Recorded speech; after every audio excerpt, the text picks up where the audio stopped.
फूली लागेली का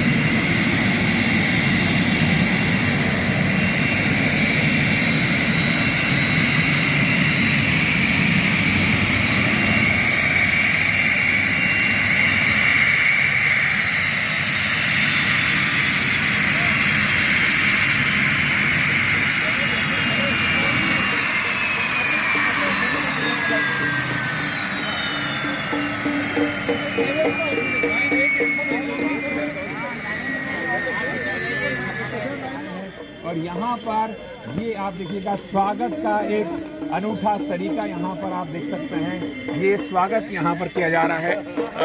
यहाँ पर बाबा रामदेव जिन्होंने योग को घर घर पहुँचाया, यहाँ पर योग गुरु बाबा रामदेव यहाँ पर पहुँच गए हैं, शेखावाटी की धरती पर पहुँचे हैं।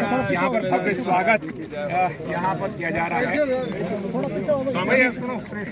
वीर भूमि में पहुँच कर कैसा महसूस कर रहे हैं? साइड में यहाँ भव्य स्वागत किया जा रहा है। फूल है, चंदन है, रिश्तों का बंधन है, पलक बिछाए बैठे हैं। आपका हार्दिक स्वागत है, अभिनंदन है। शेखावाटी जो कि वीरों की भूमि है, इस वीर भूमि की जननी जने तो भक्त जने के दाता के सूर, नहीं तो रीझे बांझड़ी मती गवाए नूर। यहाँ पर इस वीर भूमि शेखावाटी पर बाबा रामदेव यहाँ पर पहुँचे हैं, उनका भव्य स्वागत किया जा रहा है। और हर कोई उत्सुक है, यहाँ जिस तरह से फूल खिलते हैं वैसे ही प्रसन्नता बाबा रामदेव को देख करके यहाँ पर हो रही है। हर कोई चाहता है कि उनको करीब से देखें, उनको करीब से देखें। ये फूल मालाओं से उनको लाभ दिया गया है। गुलदस्ता यहाँ आराम से एक एक करके यहाँ पर स्वागत भारत माता की आराम से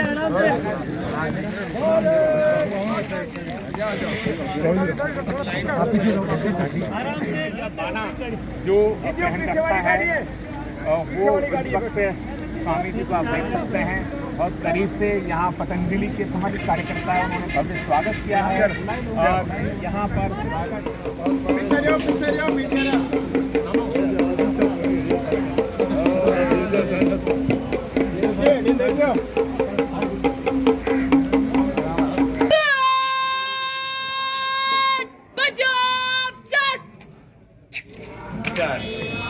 फोटो इनके साथ थोड़ा सा इधर हो गया, एक बस हो गया सर। हाँ आजाद सिंह जी आप भी हाँ जी सर।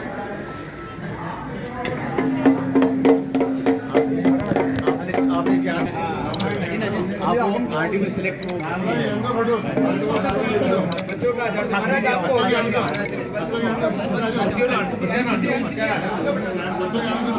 बच्चों का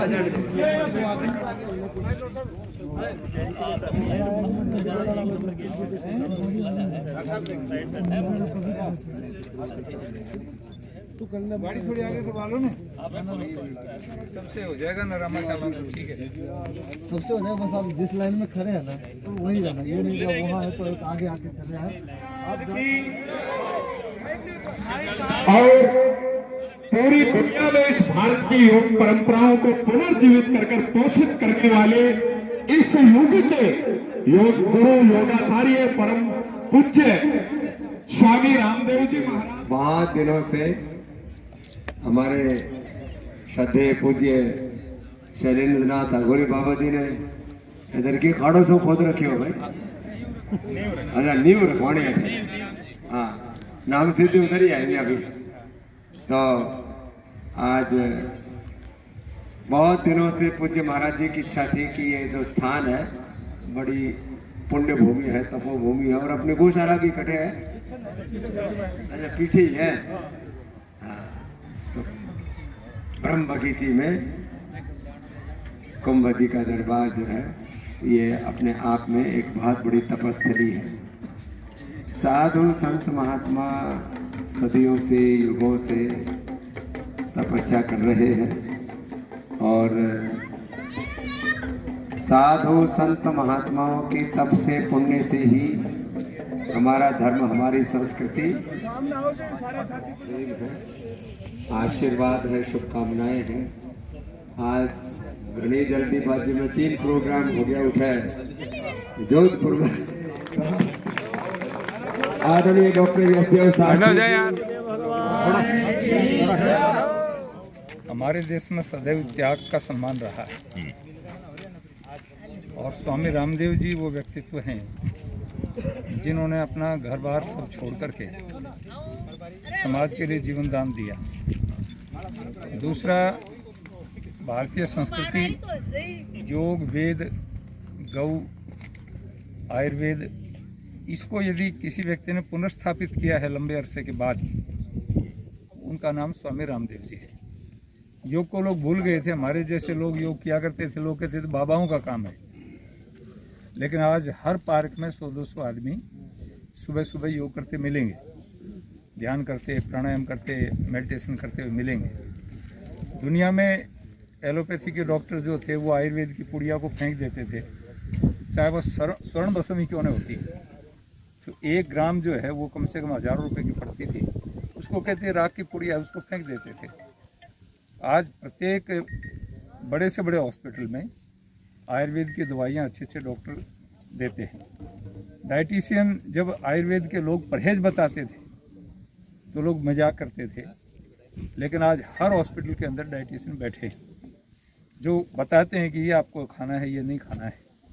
तो ये परंपराएं अगर किसी ने प्रारंभ करवाई है तो उनका नाम स्वामी रामदेव जी है और अंतर्राष्ट्रीय स्तर के ऊपर इसको ले जा करके पूरे विश्व में लगभग 200 देशों में योग का प्रचार हुआ और वहाँ योग का कार्यक्रम भी होता है।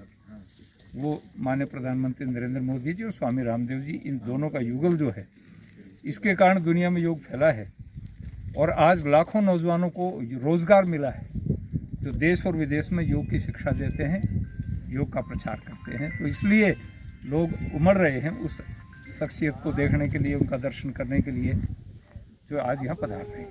लेकिन जब भी आयुर्वेद चरम पर होता है तो कहीं ना कहीं एलोपैथिक के डॉक्टर्स इसका विरोध करते हैं। जैसे हाल ही में सिद्धू ने एक बयान दिया था कि अदरक नींबू से मेरी पत्नी को मैंने ठीक किया है, 4th स्टेज पर कैंसर था।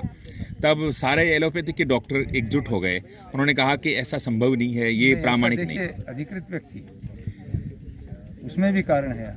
हर कोई वैद्य बन करके बैठ जाए, नीम हकीम खतरे की जान। तो ये भी देखना चाहिए कि जो व्यक्ति स्टेटमेंट दे रहा है, कुछ दवाई दे रहा है, वो अधिकृत है कि नहीं। आयुर्वेद में भी उसने कुछ सीखा है, पढ़ा है, उसके पास कोई डिग्री है या नहीं है। नहीं तो अव्यवस्था फैल जाएगी, फिर हर कोई वैद्य बन के बैठ जाएगा तो बड़ा नुकसान भी हो सकता है। आप अच्छी चीज़ को, घी को भी आप 10 ग्राम 20 ग्राम की जगह अगर 200 ग्राम पिला देंगे, वो घी जो ताकत देने वाली चीज़ वो भी नुकसान कर देगी। इसलिए दवाई के ऊपर भी, चाहे अंग्रेजी है चाहे देसी, उस पर लिखा होता है कि ये वैद्य की सलाह से प्रयोग करें। अच्छा, आज भी हम देखते हैं कि हमारे जो विद्यालय है उनमें अभी तक योग का कोई सब्जेक्ट नहीं है।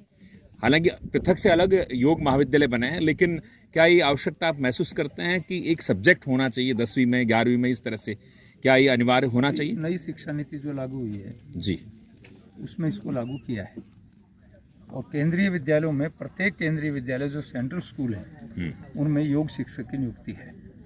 धीरे धीरे स्टेट का काम है, अस्थायी रूप से ले रखा है। ये अपने बाद में करेंगे प्रोसिक्यूशन जी है, वहाँ पर योग शिक्षक है जी, मैंने ये कहा है। तो अब गवर्नमेंट, स्टेट गवर्नमेंट जो है वो स्वायत्त शासी संस्थाएं हैं, प्रदेश की सरकार जहाँ करना चाहेगी वहाँ करेगी। राजस्थान में तो अभी लागू हो जाएगा, माननीय मुख्यमंत्री जी ने कहा है कि हम योग शिक्षक लागू करेंगे। आप भी नियमित रूप से योग करते रहते हैं, तो एक क्या कोई उम्र निर्धारित है कि अमुक उम्र वाला व्यक्ति ही कर सकता है या अमुक व्यक्ति ही कर सकता है? कौन व्यक्ति योग कर सकता है? बचपन में 10 साल की उम्र के बाद में कोई भी आदमी योग करे, उसको कोई रुकावट नहीं है किसी प्रकार की। छोटा बच्चा, उसको समझ होती नहीं है, इसलिए उसको जरूर थोड़ा सा, वो तो अपने आप ही खेलता कूदता रहता है।